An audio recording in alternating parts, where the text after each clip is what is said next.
bonjour à tous. Merci d'être ici, matinale, pour nous écouter. Merci aussi à la Société d'orthopédie de l'Ouest de nous donner l'occasion, il y a cette table ronde des jeunes, de discuter d'un sujet qui peut être anxiogène, les fractures de l'anneau pelvien. Alors vous allez voir qu'en dehors du cadre de l'urgence, en dehors du cadre du polytraumatisme, avec des patients instables, avec des lésions qu'il ne faut pas pouvoir prendre, des décisions qu'il faut pouvoir prendre très rapidement, mais on va voir qu'en fait la prise en charge moderne et l'avancée des technologies et de la chirurgie font déplacer progressivement ce cadre de l'urgence vers presque du semi-programmé, vous allez le voir, tout ça pour permettre à nos patients en fait une vie qui est meilleure via donc une fonction aussi meilleure et améliorée.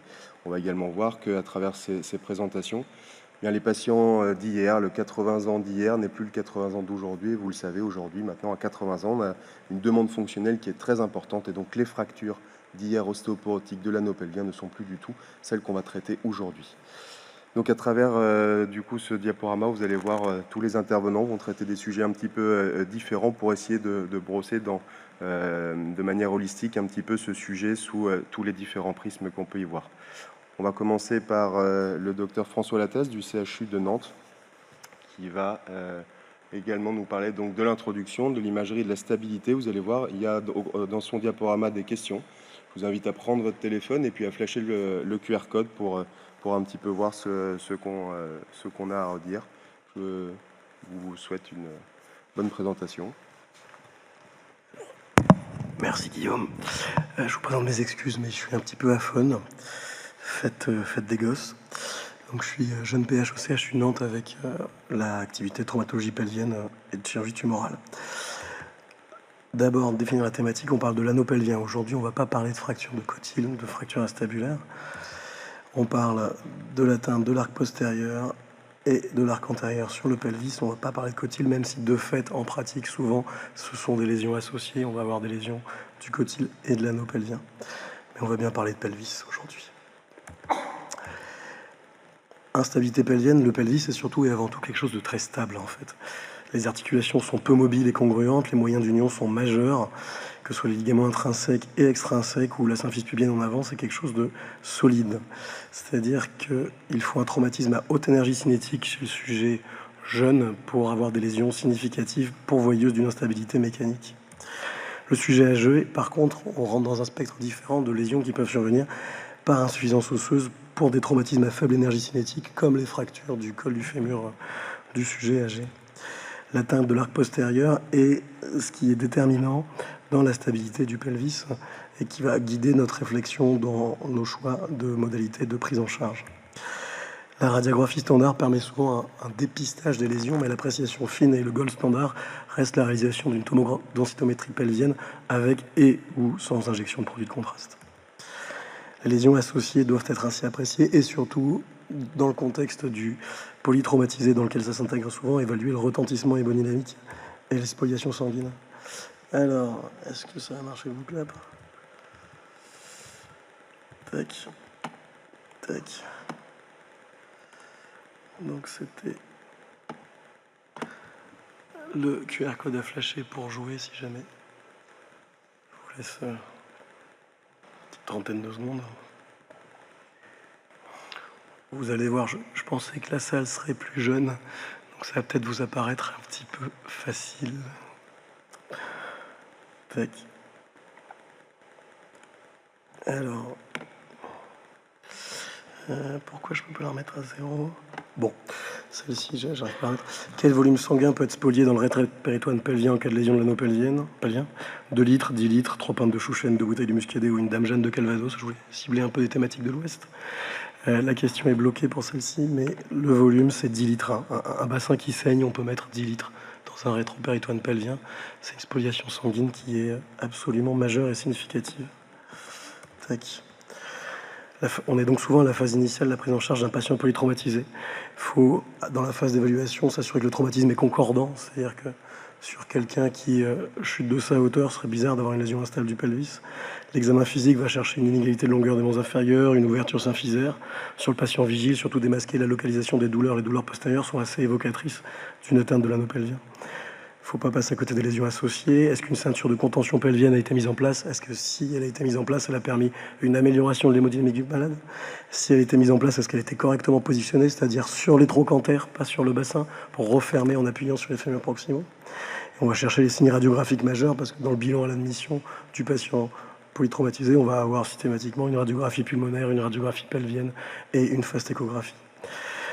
On va chercher sur la radiographie standard les signes majeurs, l'ouverture symphysaire ou sacro-iliaque, l'ascension d'un hémibassin, les grandes fractures sacrées, les lésions du cadre obturateur. Et toute lésion antérieure doit faire rechercher une lésion de l'arc postérieur par réalisation d'une tomodensitométrie pelvienne dès que possible. Alors, ça devrait marcher, celui-là. Tac. Un petit dossier progressif. Patient de 70 ans, traumatisme pelvien par écrasement, grande instabilité hémodynamique, avec une patiente qui n'est pas transportable. Là, ils sont brancards des urgences. La radiographie pulmonaire et la fastéchographie sont négatives. À l'examen physique, on a une macromobilité du bloc symphysaire, un doute sur une atteinte d'arc postérieur sur une patiente qui n'est pas vigile, qui a été intubée sur la douleur.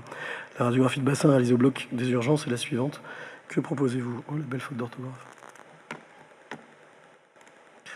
Traction transcondylienne bilatérale, la bride de bassin ou Clant-Gantz, la fixation externe antérieure, un drap roulé, et l'avis notaire pour achat urgent de la maison en viager.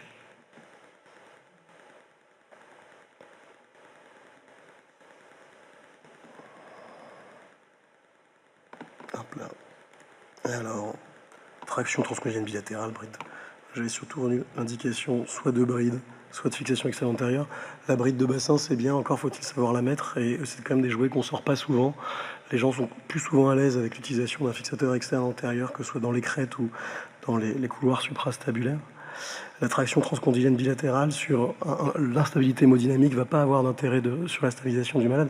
Alors là, ce qui se passe, c'est que c'est une patiente qui est en train de saigner fort. Et il va falloir faire un geste surtout à visée hémostatique. Il va falloir essayer de refermer ce bassin pour la stabiliser. Au décours de votre geste de fixation antérieure, l'hémodynamique s'améliore modérément, mais la patiente reste intransportable. La partie basse de l'abdomen augmente de volume à vue d'œil. Il va falloir appeler les viscéraux pour une laparotomie exploratoire courte d'hémostase. S'ils ne sont pas disponibles, je vais envisager de réaliser ce geste moi-même. Mais moi, j'avais signé pour les radius distaux et les bimalléolaires, pas pour des gens qui vont mourir. Ce serait bien de préalerter les radiologues interventionnels. On va probablement avoir besoin d'eux. Tout est vrai. Encore une fois, je m'attendais à une audience un peu plus jeune.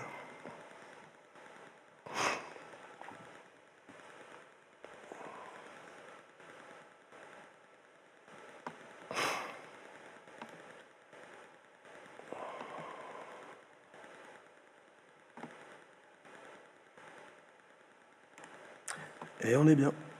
La laparotomie courte, oui, c'est l'étape d'après pour la gestion du patient qui saigne avec un point d'appel clinique sur une patiente qui n'est pas transportable. Et si les viscéraux ne sont pas disponibles avec un DES de chirurgie générale, on doit se préparer à faire ce geste soi-même de laparotomie exploratoire pour packing. En règle générale, il n'y aura pas de geste. Autre, l'échographie étant négative, on ne s'attend pas à de lésions d'organes pleins, mais on doit pouvoir mettre des clans sur des vaisseaux, paquer un pelvis, paquer un foie, paquer une rate. J'avais signé pour les radius distaux. Ce serait bien de préalerter les radiologues interventionnels, on va peut-être avoir besoin d'eux, ouais. C'est bien de les mettre dans la boucle le plus tôt possible pour qu'ils puissent, si on est en journée, vider leur salle, se préparer à accueillir le malade. Et ça dépend de la localisation du plateau de radiologie interventionnelle. Vous réalisez finalement la laparotomie courte à 4 mains avec la pH de viscérale qui arrive alors que vous champiez, ouf. Vous constatez un volumineux hématome dans le rétropéritoine et rien d'autre. Quelle est la suite logique? J'ouvre le rétropéritoine pour évacuer l'hématome et faire un geste d'hémostase ciblé. Packing pelvien et transfert en RI pour embolisation des artères iliaques internes.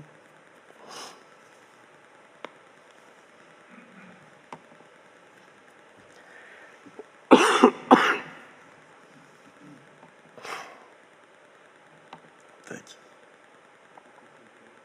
Ah, la question marche pas. Ah, zut, elle est bloquée. Bon, la bonne réponse, elle est évidente, c'est le packing et le transfert. À ouvrir le rétropéritoine, on va décomprimer l'hématome et majorer le saignement et aggraver l'instabilité de la patiente. Donc le bon geste, c'est de paquer et de transporter fils à la patiente en radiologie interventionnelle. En pratique, pour cette dame, c'est ce qui s'est passé. Tac. Alors, l'examen iconographique clé pour l'évaluation de la stabilité du pelvis, c'est donc la TDM pelvienne, qui permet d'analyser sur une seule imagerie l'ensemble de l'anneau pelvien. L'analyse doit être méthodique et systématique. On regarde la symphyse, les cadres, les sacro-iliaques, le sacrum, le flex sign, c'est-à-dire l'avulsion des ligaments sacro-iliaques antérieurs, qui est parfois la seule chose qu'on a sur un patient qui a une ceinture pelvienne bien en place. On ne va pas avoir forcément l'ouverture de la sacro-iliaque. Aller chercher les lésions sur les transverses de L5 qui sont synonymes de contraintes en cisaillement récentes et les dissociations spinopelviennes avec les fractures en U et en H du sacrum. L'intérêt de l'injection, c'est d'évaluer les possibilités en radiologie interventionnelle sur un patient qui peut être stable à un instant T, mais va peut-être se dégrader dans les minutes et l'heure qui vient. Et pour la patiente dont on discutait, il y avait une fixation externe antérieure, on voit les champs, et ça c'est la boucle, c'est un GIF qui malheureusement n'a pas fonctionné, c'est la boucle d'embolisation interventionnelle. Les radiologues nous ont embolisé les 2 iliaques internes et c'est ce qui a permis la normalisation de l'hémodynamique de cette patiente. On a 8 mois de recul et elle va bien. Les classifications utilisées pour la stabilité du pelvis, elles sont de prime abord un peu abscons, un peu dures, un peu riches. Mais en fait, il faut bien comprendre que c'est des grands cadres qui sont assez intuitifs. Et de nos jours, de toute façon, tout le monde a accès à tout sur Internet dans sa poche. Il faut juste connaître leur existence, savoir aller les chercher. Donc, le plus utilisé, c'est la classification de Tyle-AO, Tyle qui classifie les lésions pelviennes en 3, systématiquement A, B, C. Les lésions stables, lésions Tyle A, avec des sous-catégories, les lésions instabilité horizontale, Tyle B. Les lésions à stabilité horizontale et verticale après contrainte en cisaillement, les lésions taille C. Ce qui va être à prendre en charge en urgence, c'est surtout les lésions taille B et C, bien évidemment. Il y a aussi la classification du Jungenberg qui va évaluer la compression antéro-postérieure, la compression latérale et les contraintes en cisaillement. Et avec ces 2 classifications, on a en fait l'ensemble des éléments de réflexion qui permettent de nourrir la réflexion en amont de la prise en charge chirurgicale. Pas besoin de les connaître par cœur, il faut savoir où les retrouver. Comment se forme en pratique? Les cahiers d'enseignement de la Sovcot restent une ressource bibliographique et pertinente et à jour et fiable. Pour s'entraîner à mettre des tractions, des fixateurs externes, des brides de bassin, le laboratoire d'anatomie a une place fondamentale pour le faire dans des conditions sans stress, des gestes qui devront être réalisés à 3 heures du matin sur un malade qui saigne. C'est bien de l'avoir déjà fait 1 ou 2 fois en laboratoire d'anatomie. Il y a des sessions régulières, notamment via la FST de chirurgie de guerre et catastrophe, à laquelle je vous invite à vous intéresser. Les incidences radioscopiques d'intérêt, c'est bien de savoir les faire et pouvoir guider le manipulateur radio ou IBOD en salle, savoir faire un bassin de face, les clichés d'inlet et d'outlet, des 3 supérieurs et inférieurs du bassin, et les 2/3 quarts à l'air et obturateur, et ainsi qu'un profil lombosacré. C'est 6 incidences, avec ça on peut quasiment tout faire en percutané. Sur ce qui va être en urgence, on va rarement ouvrir les malades en grand à J0. Le site Orthoboulette, c'est assez bien fait, le site de là-haut est riche d'enseignements. Le JOT, ça reste la Bible en traumatologie. Et ne pas hésiter surtout à faire appel à un ami. Parce que la bride de bassin, je l'ai vue en 4e semestre et ensuite sur ma 2e garde de chef. Donc voilà, c'est bien d'appeler les copains. À l'admission, le traitement chirurgical doit être simple et rapide. L'instabilité horizontale, voilà, gérée par fixation externe, si possible suprastabulaire, parce que la prise mécanique est meilleure. Dans les crêtes, à défaut, si on ne sait pas mettre un fixateur ailleurs que dans les crêtes, c'est tout à fait acceptable. Et anticiper la prise en charge en radiologie interventionnelle. La ceinture pelvienne, elle ne peut pas être conservée plus de 12 à 24 heures. Au-delà, la souffrance cutanée est trop importante. Les patients développent des escarres. C'est pas une solution pérenne. Le sauvetage, quand on est au fond de sa périph' ou au bord de la route, c'est le drap roulé avec un tube en PVC. C'est historique, mais c'est une solution qui permet de passer un cap sur le geste d'hémostase. L'instabilité verticale va se gérer par une traction transosseuse. Ça prend 2 minutes. Et c'est tout ce qu'il y a à savoir faire pour gérer un bassin instable. Les pièges usuels, c'est le traitement par excès sur la traumatologie pelvienne n'existe pas. On n'a jamais trop traité un bassin instable. On n'a jamais mis un fixateur externe par excès. Le sous-traitement, par contre, est fréquent. Dans le doute, pas de doute, traction et fixation précoce, et on discute le dossier. Au pire, on enlèvera le fixateur précocement, au pire, on enlèvera la traction, mais ça ne ferme pas la porte à une reprise. Ne pas hésiter à discuter du dossier. Vous avez la chance de bosser en équipe. Il y a toujours des gens qui sont intéressés à la thématique. Discuter, ça permet d'améliorer les choses. Et en traumatologie pelvienne, les séquelles sont plus complexes à prendre en charge que de bien réaliser le traitement à la phase initiale, c'est-à-dire sur les 15 premiers jours. Donc, sortie de l'orage post-opératoire immédiat de l'admission du patient polytraumatisé, on a le temps de s'organiser pour stabiliser le bassin correctement, parce que ça va être beaucoup plus difficile de gérer la séquelle à moyen et long terme que de faire les choses bien sur les 15 premiers jours. Je vous remercie de votre attention.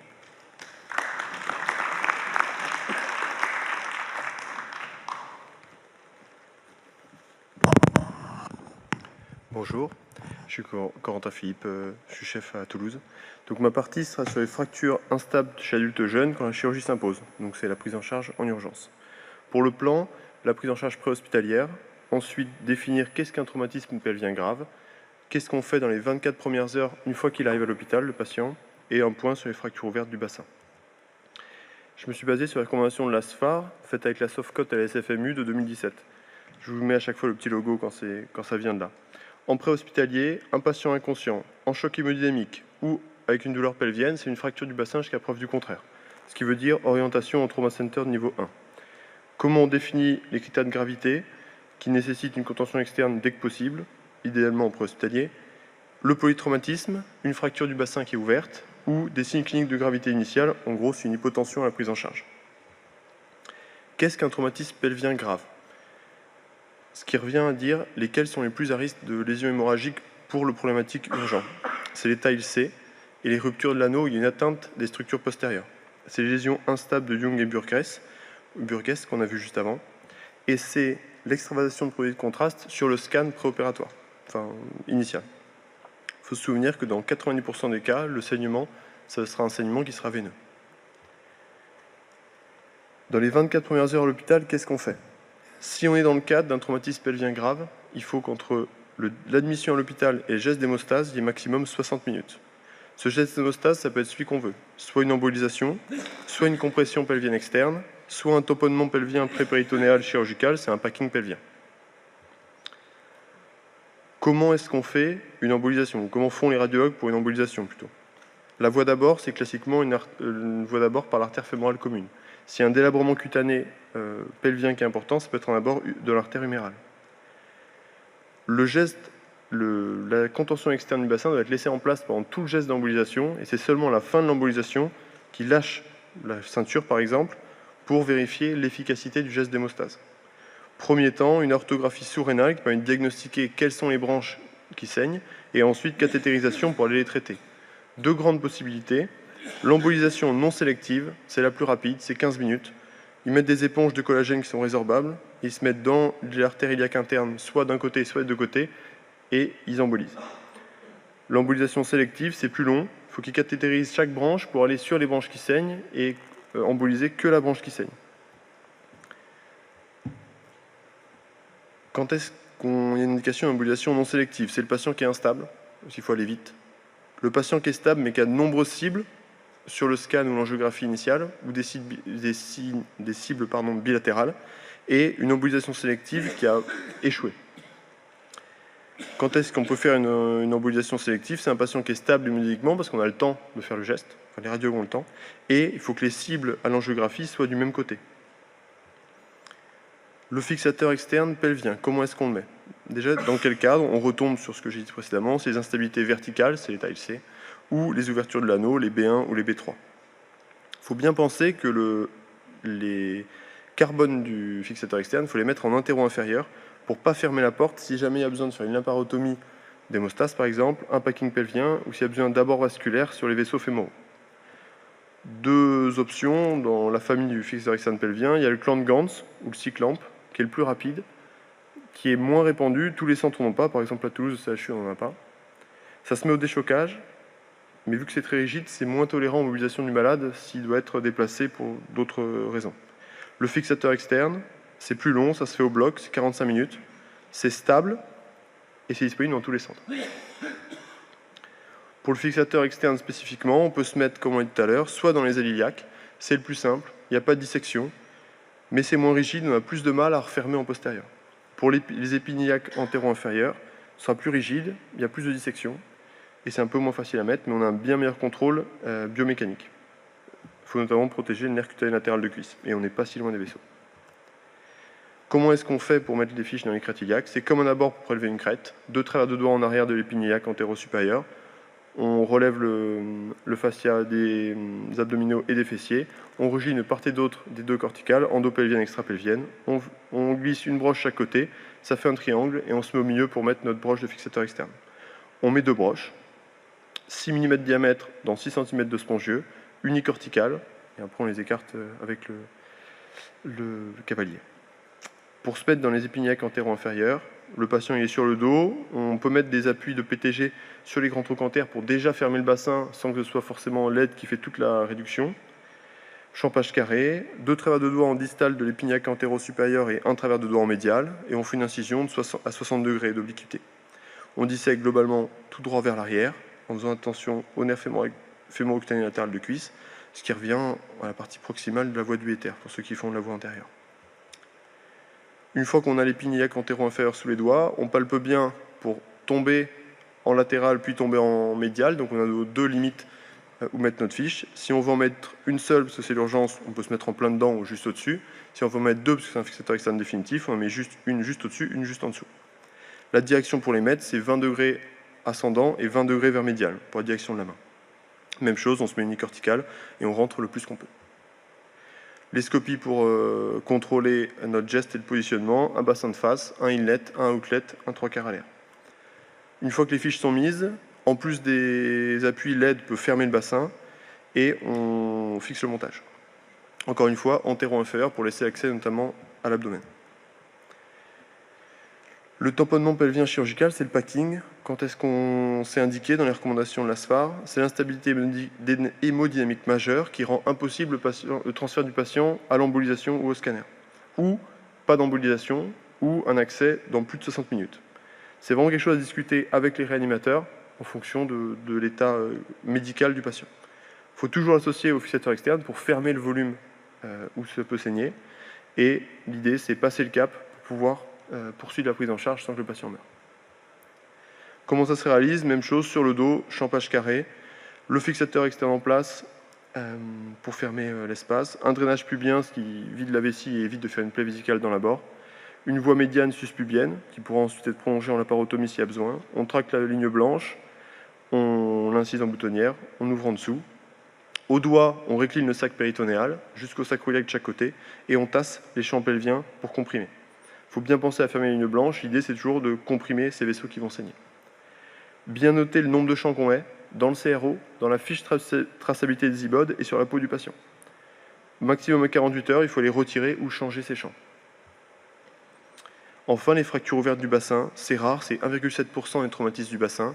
Mauvais pronostic, plus de 50% de mortalité et des altérations fonctionnelles qui sont importantes. Ça doit être pris en charge en centre expert. Ce sera pluridisciplinaire pour la prise en charge. Les objectifs initiaux, c'est contrôler l'hémorragie, contrôler la contamination périnéale. Dès que possible dans la prise en charge, on recherche s'il y a des lésions associées qui sont endopelviennes ou extrapelviennes, digestives, urologiques, génitales, gynéco ou vasculaires, et on fixe ensuite la fracture du bassin. Merci.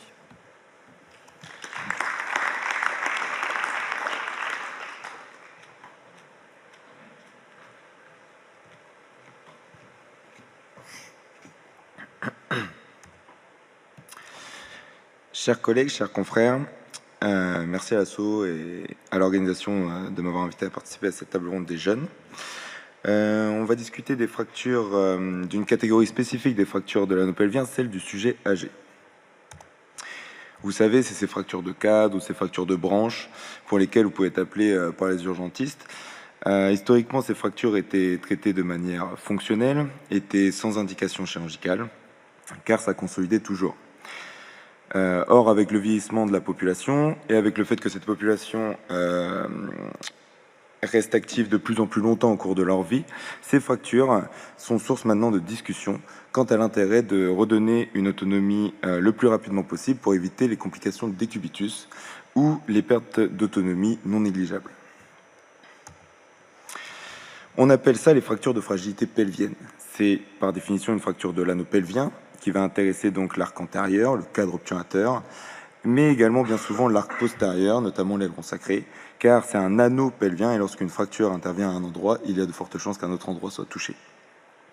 Ces fractures surviennent chez le sujet âgé, supérieur à 65 ans, sur un os ostéoporotique et résultent d'un mécanisme à faible énergie. Pour la reconnaître, donc ça se passe dès les urgences. C'est un patient qui arrive avec une douleur pelvienne suite à une chute de sa hauteur, avec donc une incapacité verticalisée ou à marcher. Le bilan radiographique ne retrouve pas de fracture de l'extrémité supérieure du fémur, car oui, le tableau s'y prête bien. Mais en revanche, on peut voir sur la radiographie de bassin de face qu'une fracture de la branche iliopubienne ou ischiopubienne, voire les deux. On va compléter par un scanner pour aller à la recherche de cette fracture de l'arc postérieur, comme je le disais juste avant, qui vont donc poser les différentes classifications et donc les différentes indications de traitement fonctionnel ou chirurgical. Cette classification, c'est la classification de Romans, donc décrite en 2013, qui part pour une stabilité donc statique, établie à partir d'images scanographiques. Concrètement, le type 1, il s'agit d'une atteinte de l'arc antérieur isolé, qui est considérée comme des fractures qui sont stables. Le type 4, c'est des fractures considérées comme instables, c'est des fractures de l'arc postérieur bilatéral déplacé. Mais le type 2 et le type 3 sont des atteintes de l'arc postérieur non ou peu déplacées, pour lesquelles donc la stabilité n'est pas encore bien claire. Au niveau des traitements, bien évidemment, le traitement fonctionnel a toute sa place. Il va s'agir donc notamment du type 1, plus ou moins du type 2. C'est un traitement fonctionnel, donc la mobilisation et la marche doivent être hautement sollicitées. Sous-antalgique adapté, à l'aide donc de kinésithérapeutes ou de gériatres pour mieux prendre en charge donc ces patients âgés et fragiles. Et une réévaluation à J5, J7 est primordiale car le but à tout prix est d'éviter le syndrome de glissement ou les complications de décubitus chez ces patients donc, où ça peut être fatal. C'est là que va rentrer en jeu donc, les différents traitements chirurgicaux. En termes de traitement chirurgical, donc d'emblée, ça va être le type 4, comme on l'a dit, c'est des fractures instables, mais plus ou moins le type 3, et le type 1 et 2 en cas d'échec de traitement conservateur. Cette chirurgie, donc, elle est mini-invasive, elle est quasiment aujourd'hui exclusivement percutanée à l'aide de vis dans les différents couloirs praticables de l'anneau pelvien. Le but est de stabiliser les fractures, de diminuer les douleurs et de reverticaliser le plus tôt possible donc, ces patients fragiles. Dans la littérature, un taux de mortalité a été trouvé inférieur dans les traitements chirurgicaux versus les traitements fonctionnels pour ces fractures instables. Pour entrer un peu plus dans le détail, comme je vous ai dit tout à l'heure, donc la classification de Romans, c'était une stabilité statique, et donc on avait une zone d'ombre, notamment les types 2 et les types 3, pour lesquels l'indication n'est pas très claire entre le traitement fonctionnel et le traitement chirurgical. C'est pour ça que dans la littérature, récemment, est arrivée donc cette notion d'instabilité dynamique à rechercher pour notamment aider à poser les différentes indications dans cette zone floue.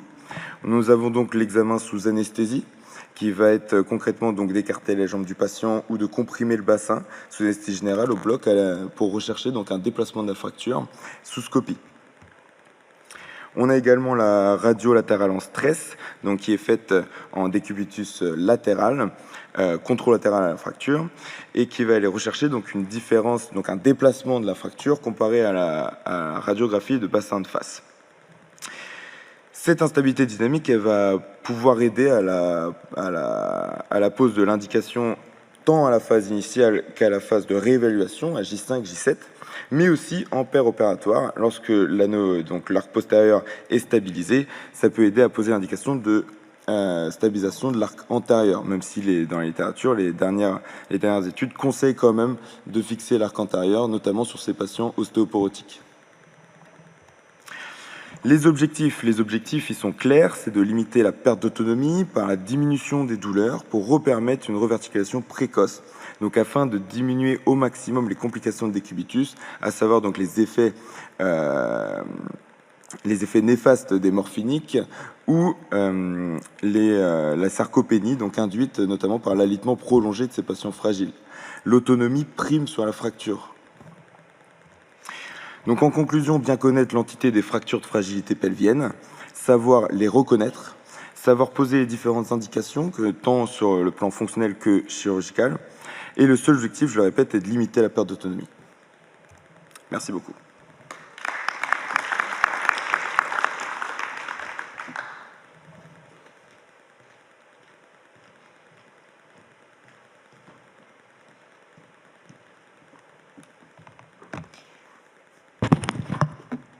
Bonjour, moi c'est Dina Brandchen, je suis docteur junior à Tours. Je vais vous parler un petit peu maintenant plutôt de la douleur et des séquelles fonctionnelles à long terme et comment les prendre en compte dès le début de la prise en charge. Traditionnellement, l'indication chirurgicale, c'était plutôt sur l'instabilité hémodynamique, on l'a vu, sur des critères d'instabilité mécanique, sur le déplacement des lésions. Mais maintenant que la prise en charge, la qualité de la prise en charge s'améliore, on se pose de plus en plus la question des séquelles fonctionnelles. On va voir un petit peu ce que c'est, pourquoi est-ce qu'on évalue les séquelles fonctionnelles, avec comme hypothèse que un patient mieux pris en charge à moins de séquelles fonctionnelles. On va voir ce qu'en dit la littérature avec quelques messages clés avant de conclure. On sait donc que les fractures de l'anneau pelvien, c'est des fractures qui sont graves dès le début par le contexte de polytraumatisme associé, par les lésions potentiellement associées, et puis surtout le pronostic qui est conditionné par le choc hémorragique initial, et ce qui en fait la mortalité. Mais c'est des lésions qui associent énormément de séquelles fonctionnelles avec un retentissement certain sur la qualité de vie. À long terme, c'est des fractures qui vont laisser des douleurs pelviennes chroniques, des difficultés à la marche, des difficultés à la station assise ou à la station debout prolongée, des difficultés à la reprise du sport, des difficultés à la reprise de l'activité professionnelle et avec tout ça aussi des lésions génitales, urologiques, sphinctériennes et des troubles à la qualité sexuelle à long terme. Comment est-ce qu'on mesure un petit peu ces séquelles fonctionnelles à long terme? On a différents scores fonctionnels qui sont utilisés dans la littérature, qui évaluent tous un petit peu les mêmes items, et on peut se pencher un peu plus sur le score de Magid. C'est un score qui a été développé en 1989, qui évalue sur 100 points 5 items: les douleurs chroniques, la qualité de la station debout, la qualité de la station assise, la reprise d'une activité professionnelle et la qualité de la vie sexuelle. C'est un score qui est intéressant parce qu'il est validé dans la littérature internationale, spécifiquement dans l'évaluation des séquelles fonctionnelles et de leur retentissement sur la qualité de vie à long terme. Et puis on peut citer aussi dans la littérature, donc ça c'est plutôt dans la littérature anglo-saxonne, et puis on peut aussi citer pour la littérature française la table ronde de la SO en 2002 sur justement la prise en charge des fractures pelviennes, qui avait fait une étude rétrospective utilisant ce score de Magid. Et donc on peut se poser la question que si on a une meilleure réduction et surtout une meilleure fixation, donc une meilleure stabilité des lésions mécaniques, on aurait un meilleur résultat avec des meilleurs scores fonctionnels à long terme. Pour un orthopédiste, ça paraît assez clair. Un patient mieux réduit, c'est un patient qui va mieux à long terme. C'est une hypothèse qui semble comme ça évidente, et pourtant, on va voir que dans la littérature, c'est pas si évident que ça. Là, vous avez une liste non exhaustive, bien évidemment, d'articles dans la littérature qui ont cherché un lien statistique entre la qualité de la réduction radiologique à long terme, par une ostéosynthèse ou pas d'ailleurs, et un meilleur score fonctionnel à long terme. On a pas mal d'études qui ont retrouvé un lien en général sur la qualité de la réduction et le résultat fonctionnel à long terme, sans nécessairement évaluer quel traitement chirurgical. On a pas mal d'études qui ne retrouvent pas de lien, qui ne retrouvent pas d'association statistique entre une plus jolie radiographie et un meilleur résultat fonctionnel. Probablement aussi par défaut statistique, dans le sens où c'est beaucoup d'études rétrospectives avec un faible niveau de preuve, et on manque dans la littérature d'une étude, d'une cohorte continue avec un fort niveau de preuve qui permettrait de prouver cette relation statistique. Ce qui par contre est assez consensuel dans la littérature, c'est que les lésions, les instabilités ligamentaires postérieures, les disjonctions sacro-iliaques, les lésions articulaires sont de beaucoup plus mauvais pronostics. Elles vont beaucoup moins bien que les lésions osseuses. Une instabilité ligamentaire, c'est une instabilité qui cicatrise mal dans le temps et qui donc laissera plus de séquelles à un patient, alors qu'une instabilité osseuse, la même instabilité osseuse postérieure, une fois consolidée, elle consolide beaucoup plus souvent et donc les patients vont un peu mieux. Donc si la qualité de la réduction a un intérêt dans le résultat fonctionnel à long terme, on peut se dire qu'une lésion ligamentaire, elle doit doublement être réduite et surtout fixée de manière stable pour aller bien. Donc si on reprend notre hypothèse qui était que la qualité de la réduction par une ostéosynthèse est corrélée à de meilleurs résultats à long terme, c'est probablement vrai même si on n'a pas d'association statistique prouvée dans la littérature de manière forte. Il faut en tout cas qu'elle soit réduite, il faut qu'elle soit fixée de manière stable. Et comment est-ce qu'on fixe de manière stable dans le temps une réduction d'anneau pelvien? C'est par l'ostéosynthèse. On a un petit message à vous faire passer sur le fixateur externe, c'est que le fixateur externe, c'est un excellent moyen de stabilisation temporaire. En urgence, ça sauve la vie. Ça permet de se poser, de réfléchir ensuite au patient, mais c'est absolument en aucun cas une solution de stabilisation à long terme de l'anneau pelvien, de l'arc postérieur de l'anneau pelvien. Tout ce qui ressort dans la littérature, c'est que les patients pour qui malheureusement une ostéosynthèse n'a pas pu être réalisée et qui ont eu du coup une fixation d'anneau pelvien à long terme par le fixateur externe, c'est des patients qui vont beaucoup moins bien. Soit parce qu'ils sont plus graves déjà de base, soit parce que la fixation ne tient pas. Donc, une bonne réduction, la qualité de la réduction initiale stable dans le temps, elle est probablement corrélée à de meilleurs résultats fonctionnels. Le deuxième message à faire passer, c'est ce qui a déjà été dit tout à l'heure. Quand vous reverrez le patient, dès la prise en charge en aigu, dès qu'il arrive en urgence, il faut déjà penser à la consultation dans 1 an quand il va se plaindre de ses séquelles. C'est vous qui allez devoir vous en occuper et c'est beaucoup plus compliqué de s'en occuper 1 an plus tard que dans les premiers jours. Donc le patient, peut-être pas en pleine nuit, mais en tout cas dès le premier rapport de garde le lendemain matin, il faut commencer à réfléchir à quelles séquelles et quelles douleurs il aura dans la vie future et ça doit orienter, aider, guider le choix de la prise en charge en urgence. Attention quand même, un petit bémol sur les lésions associées qui sont fréquentes.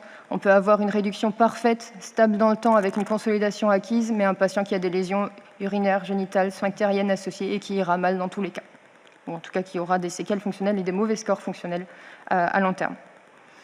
Pour conclure, cette petite phrase qui est qu'évidemment on n'opère pas la douleur, on n'opère pas la fonction, on n'opère pas le score fonctionnel après, mais on opère une instabilité de l'anneau pelvien qui, elle, va devenir douloureuse et invalidante au quotidien. Je vous remercie.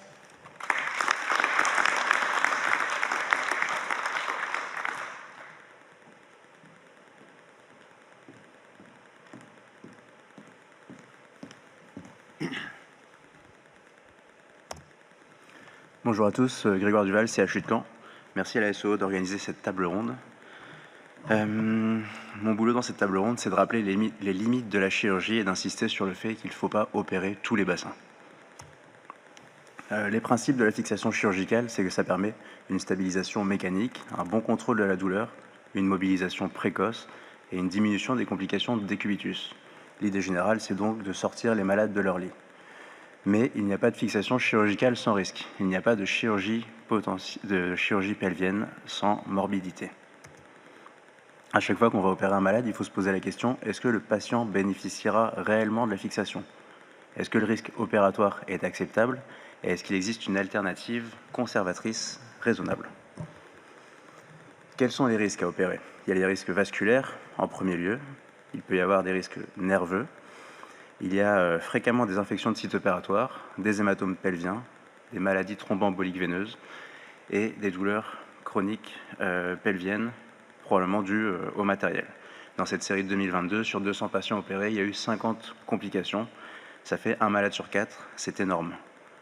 Au premier lieu de ces complications, il y a 34 patients qui ont eu des infections de sites opératoires, ce qui est gigantesque sur une série de 200 malades. Pourquoi ne pas opérer? Parce que c'est un des grands principes de la médecine et de la chirurgie.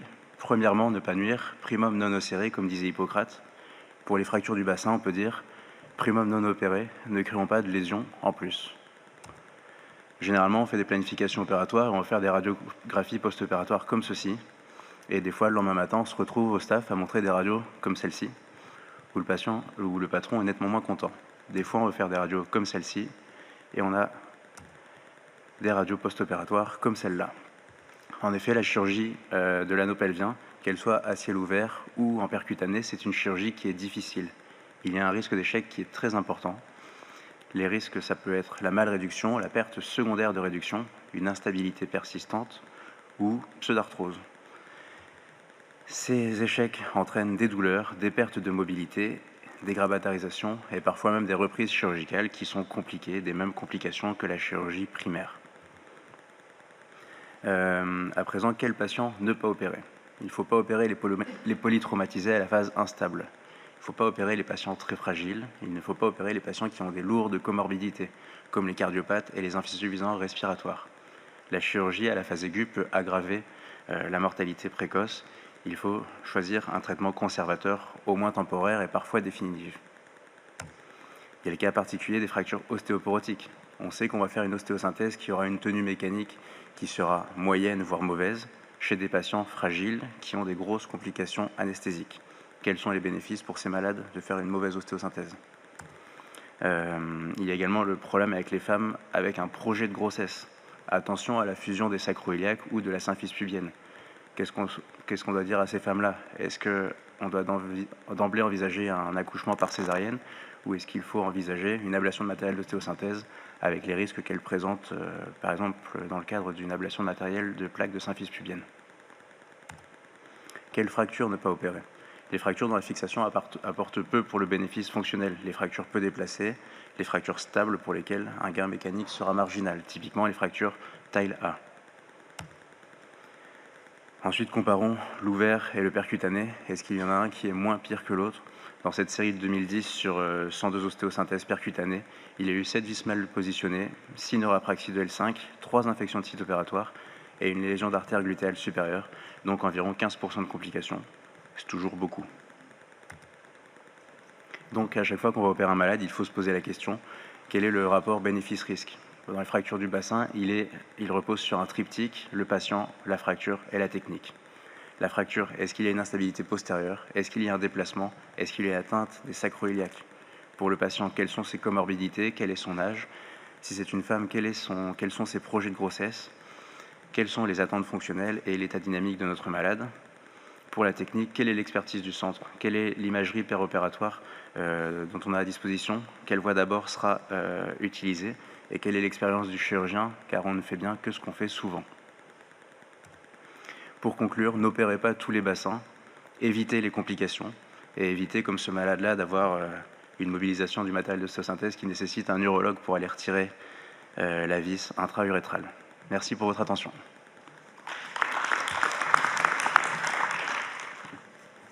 Bonjour à tous, donc Samuel Guillaume, CHU de Limoges. Je vais vous présenter maintenant 2-3 cliniques.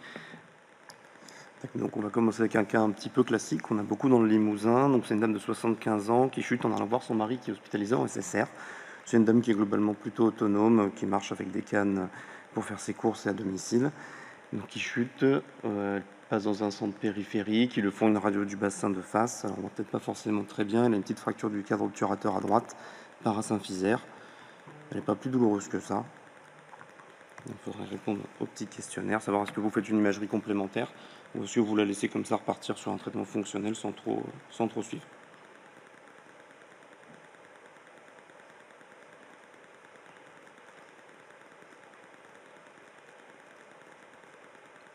Donc finalement, au niveau des résultats, le topo de Dylan a plutôt été utile.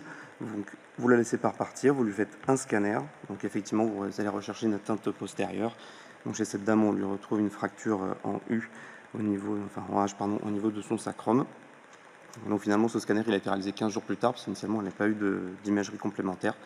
Elle est arrivée donc avec une perte d'autonomie, elle arrivait de moins en moins à marcher, elle rendait plus visite à son mari en SSR. Donc on a pris parti d'aller réaliser une ostéosynthèse. Pardon.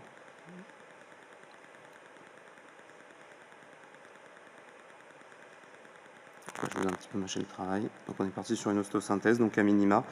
Chez cette dame, elle avait un sacrum qui était plutôt accueillant. Sur nos planifications au scanner, le visage était plutôt aisé. Donc on a mis 2 vis transsacrées, S1 et S2. Et puis l'objectif, c'est de la faire remarcher d'emblée après la chirurgie. Et la fracture du cadre obturateur devant a été laissée en traitement fonctionnel, puisque le visage n'était pas réalisable et qu'on trouvait que c'était un peu cher payé pour cette petite dame d'aller l'aborder. Donc là, un cas un peu plus intéressant, jeune de 34 ans, AVP moto. Donc finalement, il n'a pas trop d'autres lésions hors orthopédiques. Donc il est transféré d'un centre avec la ceinture pelvienne. On a les images du scanner qui retrouvent du coup une atteinte a priori postérieure, une atteinte antérieure, un sacrum qui va être difficilement vissable en S1. Et je vous réalisez une imagerie complémentaire, sachant que ce monsieur est arrivé avec la ceinture pelvienne.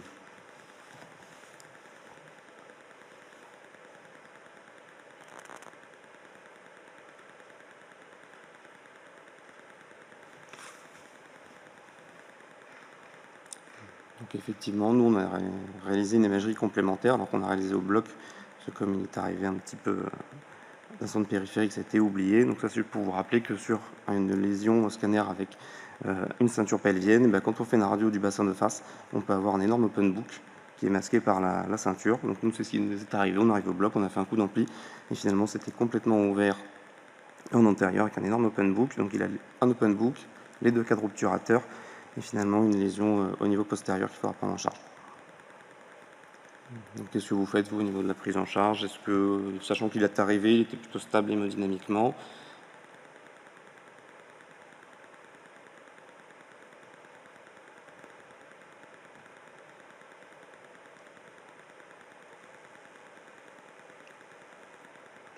chirurgie en urgence, S'il est instable, on peut mettre un fixateur externe pour réduire devant. Nous, ça ne nous arrive pas très fréquemment à Limoges, on envoie souvent l'embolisation, puis ça se passe plutôt bien.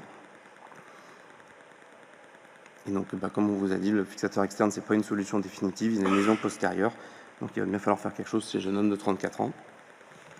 Donc là, c'est plutôt une question sur le timing opératoire. Soit on commence par derrière, soit on commence par devant.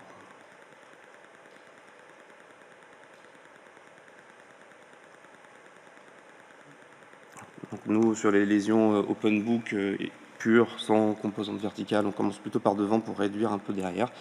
Donc là, on a synthésé au niveau des cadres avec des vis rétrogrades de branche iliopubienne. Puis ensuite, on a fixé la symphyse. Et puis derrière, on a mis un vissage transsacré parce qu'il y avait une petite lésion contralatérale qui n'avait pas été décelée au scanner initialement. Le vissage S1 a été abandonné parce qu'avec on a tenté, mais il y a eu des échecs de visée sur un sacrum qui n'était pas très accueillant. Donc plutôt que de faire des lésions iatrogènes, on est parti sur un vissage isolé.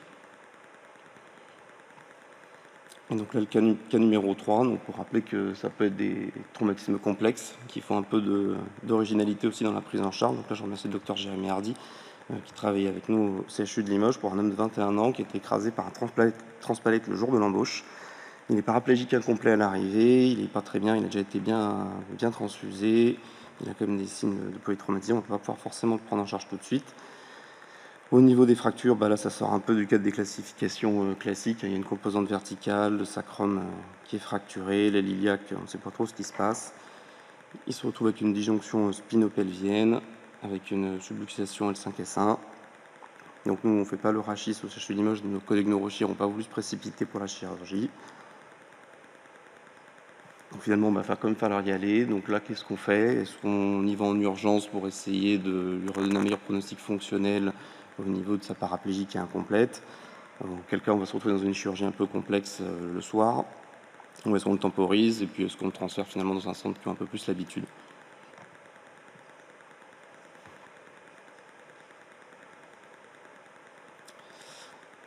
Donc finalement, nous on a pris le parti de ne pas y aller tout de suite, en se disant finalement qu'au niveau neurologique, on n'allait pas forcément faire beaucoup mieux sur les racines sacrées, que la chirurgie elle est quand même très complexe pour un jour de semaine à 17h. Donc on est allé en double équipe avec nos collègues de neurochirurgie. On a commencé par une sorte de voie de cochère un peu originale sur la partie postérieure supérieure de la crête iliaque, en veillant à ne pas léser le pédicule glutéal, pour synthétiser la crête iliaque. Une fois qu'on avait entre guillemets régler le problème du bassin, on s'est occupé de réduire la lésion spinopelvienne, et puis nos collègues de neurochirurgie qui ont fait un montage lombopelvien. Et donc ce monsieur il va plutôt bien, il est en train de récupérer au niveau neurologique. Il n'y a pas eu de laminectomie ou de gestes au niveau sacré pour libérer les racines. Et finalement il s'en sort plutôt bien. Il y a une petite infection de site opératoire quand même, parce qu'on est sur une chirurgie un peu prolongée. Donc malheureusement il va falloir gérer tout ça. Donc au final, voilà, coupe scanner, on a une réduction qui n'est pas parfaite en postérieur, mais qui est globalement satisfaisante quand même au vu du fracas qu'on avait initialement. Merci pour votre attention.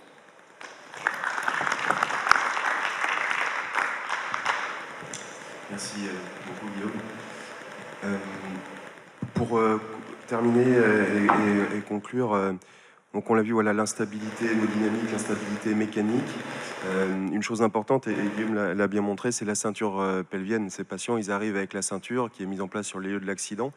Et c'est ça qui finalement les sauve. C'est ça qui vous permet aujourd'hui de voir ces patients arriver au déchocage, puisqu'avant, souvent, du fait de l'hémorétropéritoine, ces patients n'arrivaient pas jusqu'à vous. Donc ça, c'est important d'aller desserrer cette ceinture. Pour desserrer cette ceinture, il faut qu'il y ait souvent l'orthopédiste qui soit là, en compagnie des réanimateurs, desserrer la ceinture. Pourquoi? Parce que si, évidemment, la patiente tombe en choc hémodynamique, il faut resserrer la ceinture au plus vite et puis faire le nécessaire par nos confrères. Donc ça, c'est hyper important d'avoir un scanner ceinture ouverte, parce qu'on l'a vu, en fait, cette ceinture, elle va démasquer l'instabilité mécanique et également peut-être hémodynamique.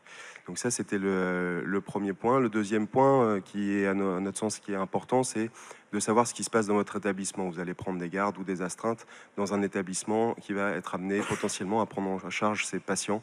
Et il faut se renseigner sur les guidelines locales, puisqu'en fait, c'est des patients qu'on va traiter en partenariat et en collaboration avec les réanimateurs.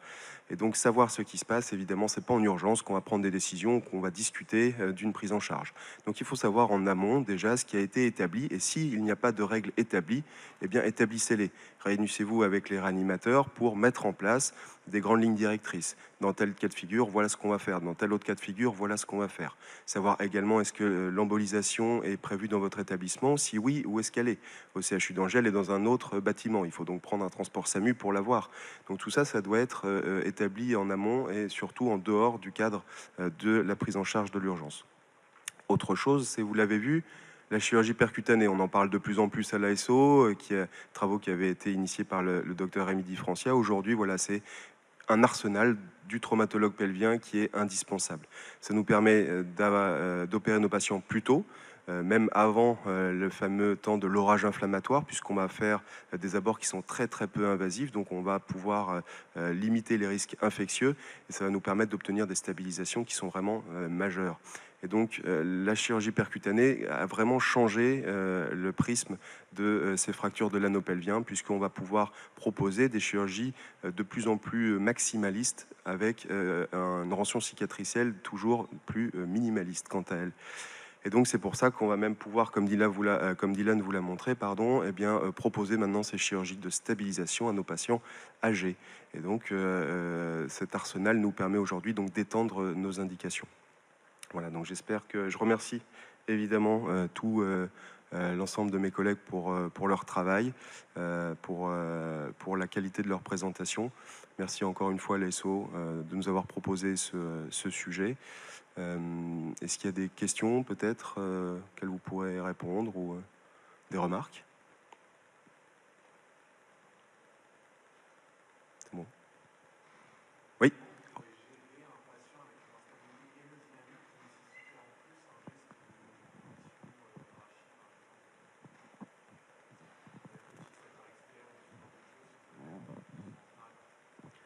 C'est une discussion au cas par cas. L'association des deux va vraiment pas être fréquente, d'une part. Et l'urgence hémodynamique prime sur l'urgence neurologique. Ton malade va mourir de saignement avant de mourir de sa paraplégie. C'est une discussion avec le réanimateur et le neurochirurgien. Vous mettez à 3 et vous réfléchissez. Mais un malade qui saigne activement sur son bassin, tu vas pas avoir le temps de le mettre en DV pour aller lui faire sa laminectomie et son plus 1-1.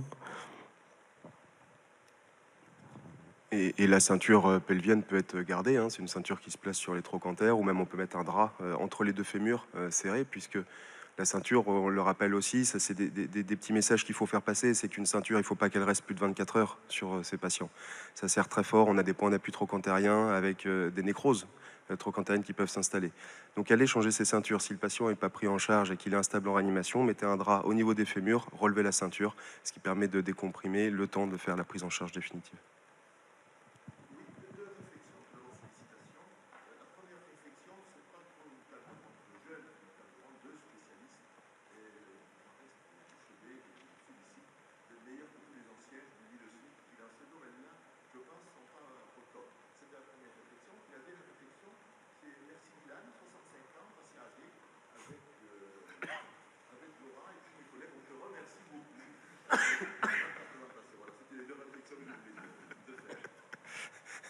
Merci, monsieur Duvardin.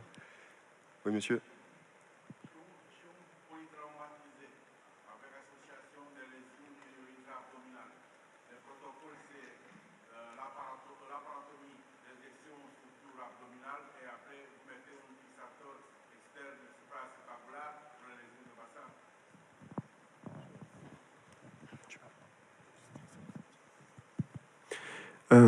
J'ai pas, pour le coup, j'ai pas lu de choses qui répondaient à est-ce qu'il faut faire l'un ou l'autre d'abord. Là où je travaille à Toulouse, on a la différence que il y a 2 sites au CHU et les IHI sont dans l'autre site. Donc les rares fois, enfin déjà, on embolise beaucoup à Toulouse, donc on met pas souvent les fixateurs externes. Et les rares fois où je vais en mettre, il n'y avait pas de lésion digestive et souvent il y a, pour que les gestifs arrivent facilement, bien une demi-heure, 45 minutes, ce qui fait que pour le geste de fixation du bassin, c'est possible de le faire avant. Je pense que c'est juste en fonction de qu'est-ce que, dans la prise en charge, vous pensez qui menace le plus la vie du malade. Est-ce que c'est plus le digestif, auquel cas s'il est là, il faut qu'il fasse son geste et après nous on fait le nôtre, ou est-ce que c'est plus notre fixateur externe? Dans tous les cas, le fixateur externe, on le met bas, ce qui leur laisse tout l'accès pour eux, ce qu'ils ont à faire. La seule chose qu'il faut penser à ça, c'est que si vous faites un définitif, votre malade ne pourra pas s'asseoir. Vaut mieux être en vie que pouvoir s'asseoir, mais il faut juste avoir en tête si vous faites un définitif. Mais dans l'urgence, il faut mettre bien bas, et comme ça, ils ont tout l'accès.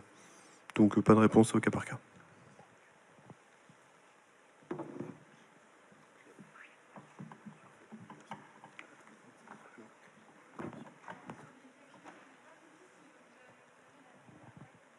J'ai pas entendu.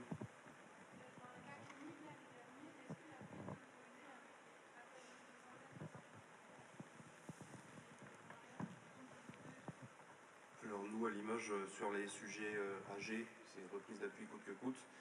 Chez les sujets jeunes, on essaie de ne pas les faire trop remarcher. On se dit qu'ils risquent de garder des séquelles s'il y a un déplacement secondaire. Sur le percutané, on essaie de les refaire marcher, mais là sur une grosse lésion, un gros open book, avec une seule vis au niveau du sacrum, c'est quand même un peu joueur. On l'a fait s'asseoir, mais il n'a pas repris l'appui avant 6 semaines. Mais ouais, position assise autorisée des J1, il faut quand même qu'il y ait un intérêt aussi à la synthèse derrière, que ça apporte un peu plus de confort. Il faut voir trop tard. la sévérité des lésions. Mais une symphyse isolée devant avec une seule sacroiliaque, en tendance, par exemple, en Nantes, on les fait marcher selon douleur sur le côté fixé sur la sacroiliaque et en appui complet sur le côté sain. Mais c'est avec mobilisation libre au lit, par contre, évidemment. C'est toute la difficulté de ces fractures-là. C'est d'arriver à deviner sur une imagerie tomodensitométrique l'atteinte ligamentaire. Parce qu'en fait, l'atteinte osseuse, évidemment, c'est trivial. Vous avez une fracture de l'os, vous allez stabiliser cette fracture, c'est comme un coup de jambe. Mécaniquement, ça a du sens. Vous allez pouvoir refaire marcher. Le problème dans le bassin, c'est les ligaments. Et vous savez, il y a le plancher pelvien, les ligaments sacro-tubéreux, sacro-épineux, les ligaments lombopelviens. Et en fait, c'est vraiment un cadre ostéoligamentaire. Et donc, c'est très difficile d'apprécier l'incompétence ligamentaire. Alors, la classification de Tyle, aujourd'hui, elle est très bien parce qu'elle explique assez simplement, enfin, on va dire, on classe dans des grands cadres. Ce qu'apportent Jung et Burgess, pour le coup, c'est qu'elle essaye justement de mieux comprendre ce qui se passe d'un point de vue ligamentaire. Donc, pour répondre à cette question, c'est vrai que sur un open book, finalement, on a une atteinte des ligaments sacroiliaques antérieurs. A priori, les ligaments sacroiliaques postérieurs, eux, sont intacts, et une rupture de la symphyse. Donc, en fermant la symphyse en avant, en mettant un vissage ilio-sacré, on a quand même le plancher pelvien qui est stable, les ligaments sacro-épineux, sacro-tubéreux qui, a priori, vont être stables, ainsi que les ligaments sacroiliaques postérieurs. Donc, à ce moment-là, on peut penser qu'une reprise d'appui peut être tout à fait envisagée. Mais ça reste effectivement encore aujourd'hui des petites zones d'ombre. Appui total pour tout le monde. Si oui, pourquoi? Sinon, pourquoi? Les études arrivent progressivement avec des études randomisées. C'est très difficile évidemment de faire de la recherche puissante chez ces patients-là. Mais je pense qu'à l'avenir, on en saura un petit peu plus. En tout cas, c'est vrai que pour nous, je pense que nous y intéressons un petit peu plus à cette traumatologie-là, on va avoir tendance à pousser la remise en charge, puisque quitte à les opérer, autant leur redonner la fonction le plus rapidement possible. Merci beaucoup. Excellente journée, bon congrès et encore merci.